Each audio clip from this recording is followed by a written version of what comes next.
Hello and welcome to Hyberdog Digital. This is Scott, and today we're going to take a look at the LG watch style. This is one of two of the new watches recently put out by LG in association with Google, or at least working pretty closely with Google. This is the smaller of the two watches.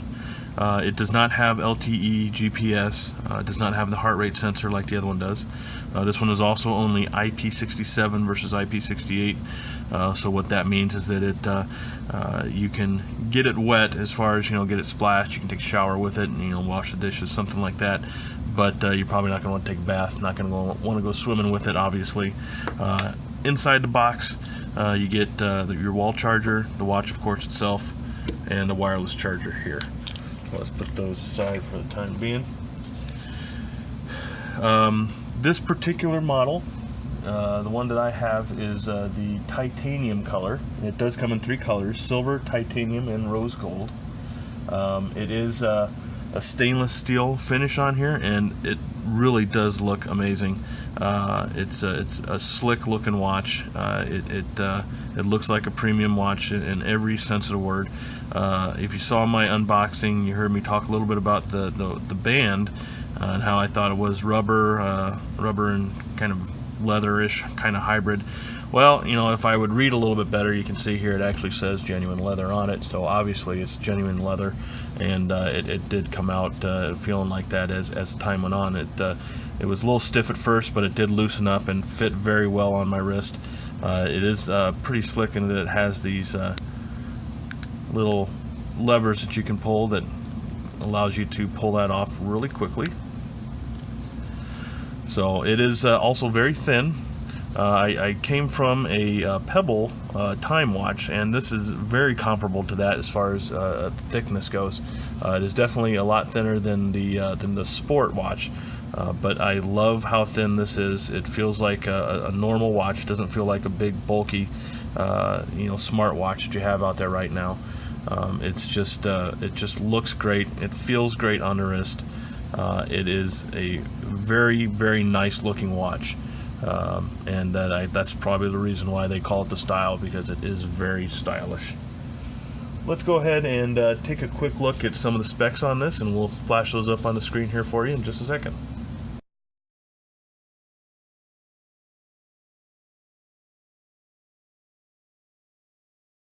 Okay, so to charge this watch, it does use wireless inductive charging, and you can see this is your charging pad right here. Nothing too spectacular about it. It is magnetic, so when you put the watch on it, it sucks right up to it, and there you go. And wait a second, it should pop up, and there you go, tell you it's charging. Now, it usually takes from completely dead about an hour, 15, hour and a half, somewhere in there to get it fully charged up. I had a little bit of varying results. Of course, I was using it directly plugged into a computer versus plugged in through the charger and through a USB hub. So it just depends on what you're using, what the amperage is and everything like that. So give it about an hour at least, maybe an hour and a half to get a full charge off of that. The screen itself on here is a 1.2-inch full circle POLED. 360 by 360 ppi, 299 ppi is what it says, and of course Corning Gorilla Glass. It is a really nice looking screen. All the colors come through great. Every watch face that I've used has looked amazing and almost real, as most of these tend to do. Pictures that I've gotten through text looked really great. So you're definitely going to be impressed with the image on the screen on this guy. Android Wear 2.0. These guys come with it right out of the box. I've not really used the previous versions of Android Wear, so I can't talk too much about how this one compares to the old one, but I can tell you that this is a very, very nice OS. It's very intuitive. You got the crown on the side here that you can use to scroll through a lot of this information. I will say about this crown, it is very sensitive. When I did wear the watch on this arm, whenever I tried to use my hand to get up or bent my wrist far enough bent down, that it would trigger this crown, and it would actually bring up the assistant. which was quite annoying. I actually ended up switching it over to my other wrist so that the crown was was facing up here, like so. And it's definitely worked a lot better that way. So if you have you know, any issues with that, any problems with that, you're going to want to you know, try using it on a different wrist. Hopefully that's not going to be too big of a deal for you. Texting on here is a little goofy, as you would expect on a watch. And I only say that because the keyboard is ridiculously small. I don't know how many people actually use the keyboard on these. I found it almost impossible. It's my fingers are just too big and fat to try and accurately type much on here. Of course, now I'm see, there you go. Anytime I typed, I was always getting at least something wrong. So it's not the best way. I mean, you can certainly muddle through it and do it, but don't expect to do anything very quickly without a lot of mistakes. So your other option, of course, is to use the voice search here, or voice typing, and you can see here it actually goes pretty quickly and is pretty accurate. So I definitely use that a lot when I got text messages, and it worked phenomenal. I had no problems using it. It was very accurate and just, you know, a whole lot easier to use. Now, the real Achilles heel to this guy, and if you've read any reviews already, it's the battery. It does have a 240 milliamp battery, which is a little bit smaller than most watches out there, and it actually shows pretty well. When I used it on average, just average usage throughout my workday, I got it started at 7 a.m. straight off the charger, and it lasted to about 7:15 p.m. So that's about 12 hours and 15 minutes. That's a little bit lower than most watches out there. Is actually pretty disappointing. And that was just average use, you know, just not a whole ton of text, but enough that I was going throughout the day. I had texts and notifications. I didn't you know, I messed around with the watch faces here and there, you know, checked my watch, you know, average amount of times for the screen to come on.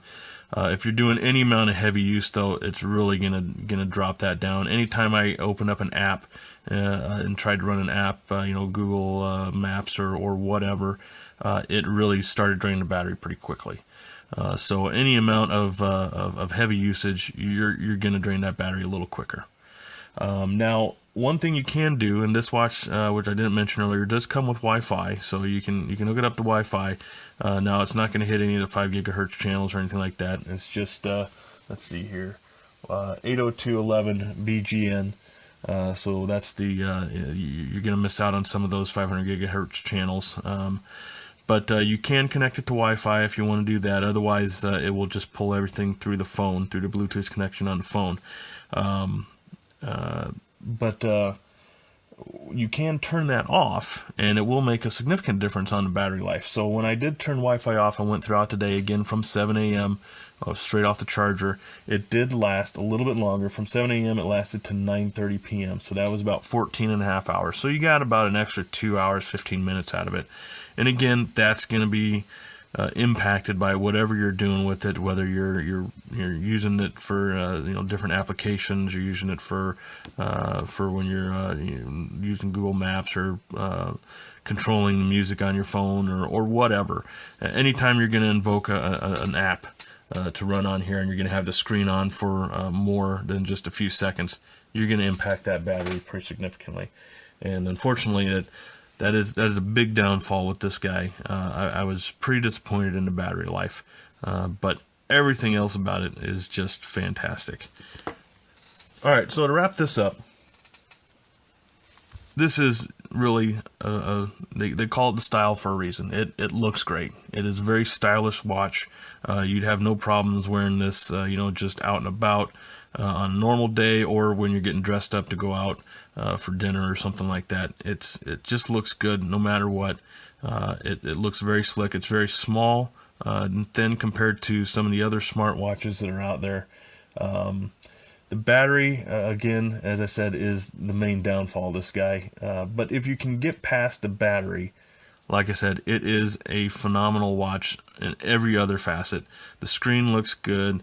The software is good. You know, voice typing is fantastic. The wristband looks great. It just looks good. You're not going to go wrong with the style of this watch. The big problem is the battery, and you never know. You know, with Android Wear 2.0, they've said there was supposed to be battery improvements, and there may be more battery improvements coming. Something that could dramatically increase the amount of battery life. So there's always that to hang on to. But if you can get past the battery, you're not going to be disappointed with this watch at all. It just, everything about it, other than the battery, is fantastic. So there we go. This is the LG watch style. Thanks again for joining us here at HyperDog Digital, and we hope to see you again soon.